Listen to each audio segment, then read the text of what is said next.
kami dari kelompok 2, yaitu Kopi Kenangan, ingin menjelaskan tentang periodisasi UUD, atau bisa disebut Undang-Undang Dasar. Halo, nama aku Dinda.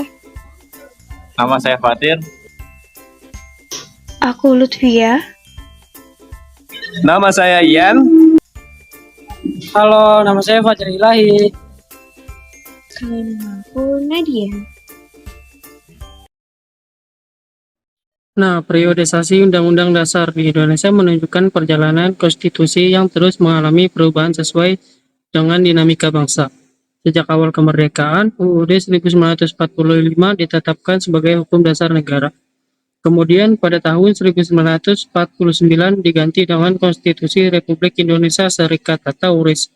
Setahun kemudian 1950 diberlakukan UUD sementara atau UUDS 1950 yang mengatur sistem pemerintah parlementer, namun melalui dekret Presiden 5 Juli 1950. Indonesia kembali menggunakan UUD 1945 dan bertahan cukup lama. Lalu hingga era reformasi pada tahun 1999 sampai 2002 dilakukan 4 kali amandemen yang membawa perubahan besar dalam sistem ketatanegaraan, termasuk penguatan demokrasi dan pembatasan kekuasaan presiden. Sejak itu hingga sekarang, Indonesia menggunakan UUD 1945 hasil amandemen sebagai dasar hukum tertinggi.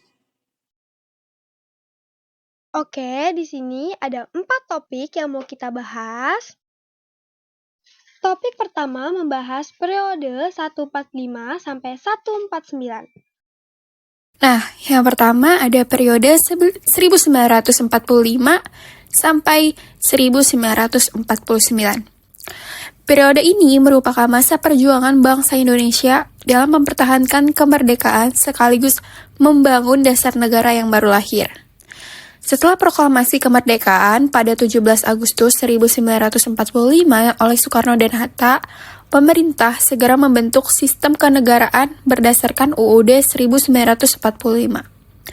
Mengangkat Soekarno sebagai presiden dan Muhammad Hatta sebagai wakil presiden, serta membentuk KNIP sebagai lembaga legislatif sementara. Di tengah upaya membangun pemerintahan dan membentuk kekuatan pertahanan BKR, TKR, TNI, Indonesia menghadapi berbagai tantangan, baik dari dalam negeri seperti konflik politik dan pemberontakan, maupun dari luar negeri dengan kedatangan sekutu dan Belanda atau Nica yang berusaha menguasai kembali Indonesia. Untuk mempertahankan kemerdekaan, Indonesia menempuh jalur diplomasi, yang salah satunya menghasilkan Perjanjian Linggarjati pada 25 Maret 1947. In gezelschap van de Indonesische premier Sultan Syahrir begeven de leden van de commissie-generaal zich naar het hotel in het bergoord Linggarjati bij Cirebon, waar de besprekingen plaatsvinden. Dalam perjanjian itu, Belanda mengakui kekuasaan Republik Indonesia secara de facto atas Jawa, Madura, dan Sumatera. Namun, tetap menimbulkan ketegangan hingga pecahnya agresi militer Belanda I pada 21 Juli 1947. Setelah tekanan internasional meningkat, dilakukan lagi perundingan yang menghasilkan Perjanjian Renville pada 17 Januari 1948.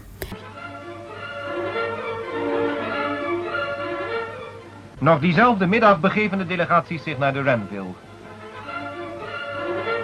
Yang memaksa Indonesia mundur dari wilayah-wilayah yang diduduki Belanda. Situasi politik dalam negeri pun memburuk, dengan terjadinya pemberontakan PKI Madiun pada September 1948. Nah, lanjut ke topik kedua, ada periode 1949 sampai 1950. Yang kedua, ada periode 1949 sampai 1950. Periode 1949 sampai 1950 merupakan masa peralihan dari Perang Kemerdekaan menuju pengakuan kedaulatan Indonesia melalui Konferensi Meja Bundar atau KMB di Den Haag, di mana Delegasi Indonesia dipimpin Muhammad Hatta, dan delegasi Belanda dipimpin Van Maar Seven, dengan penengah PBB atau UNCI. Hasil KMB membuat Belanda mengakui kedaulatan pada 27 Desember 1949, dan Indonesia berbentuk Republik Indonesia Serikat atau RIS. Kami kedua delegasi dengan bersaksikan Tuhan Yang Maha Esa terhadap sikap suci dan kesungguhan keinginan bangsa dan tanah air Indonesia dalam menyelenggarakan rencana Konstitusi Republik Indonesia Serikat membubuhkan tanda tangan para kami pada piagam persetujuan ini. Namun, karena rakyat menolak bentuk federal, pemerintah melakukan langkah politik untuk kembali ke negara kesatuan. Akhirnya, pada 17 Agustus 1950, RIS dibubarkan dan Indonesia resmi kembali menjadi NKRI. Periode ini menandai berakhirnya kolonialisme Belanda secara resmi dan berdirinya Indonesia sebagai negara merdeka dan berdaulat penuh. Topik yang ketiga membahas periode 1950 sampai 1959. Nah, sekarang kita bahas tentang periode 1950 sampai 1960. Pada periode ini di Indonesia dikenal sebagai masa demokrasi liberal atau parlementer, yang dimulai sejak berlakunya UUD 1950 pada 17 Agustus 1950 dan berakhir dengan Dekret Presiden 5 Juli 1959. Nah, apa sih masa demokrasi liberal itu? Jadi, masa demokrasi liberal itu sebuah sistem politik yang menganut kebebasan hak individu bagi setiap orang.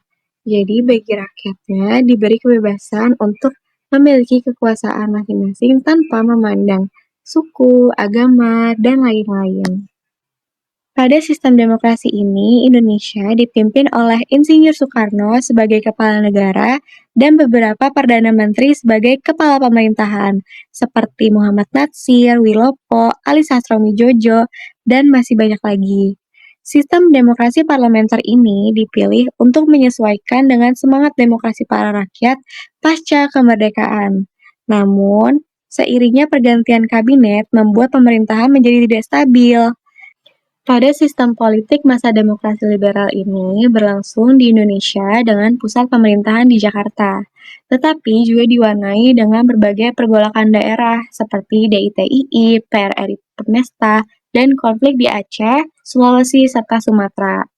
Akhirnya, karena ketidakstabilan pemerintahan ini membuat Insinyur Soekarno sebagai kepala negara mengeluarkan Dekret Presiden 5 Juli 1959 yang membubarkan Konstituante dan mengembalikan UUD 1945 yang menandai dimulainya demokrasi terpimpin.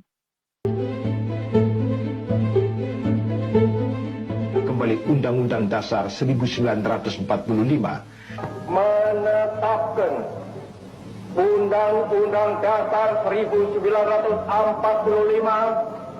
berlaku lagi. Nah, itu dia merupakan penjelasan tentang periode 1950 sampai 1960. Topik terakhir nomor 4 membahas periode 1959 sampai sekarang. Dan yang terakhir ada periode 1960 hingga sekarang. Perjalanan dan proklamasi kemerdekaan dari 1960 hingga sekarang mengalami perubahan konsep yang pelaksanaan demokrasi yang signifikan dari era demokrasi terpimpin di bawah Soekarno yang otoriter, lalu berlanjut ke demokrasi Pancasila pada masa Orde Baru di bawah Soeharto, hingga era demokrasi reformasi pasca 1998 yang mengarah pada sistem yang lebih terbuka dan demokratis, dengan pemilihan umum yang lebih bebas dan kebebasan pers. Meski menghadapi tantangan seperti korupsi, kesenjangan, dan dinamika politik, periode ini menunjukkan proses panjang Indonesia membangun sistem demokrasi yang lebih terbuka dan berdaulat dalam tantangan global. Oke, kesimpulan.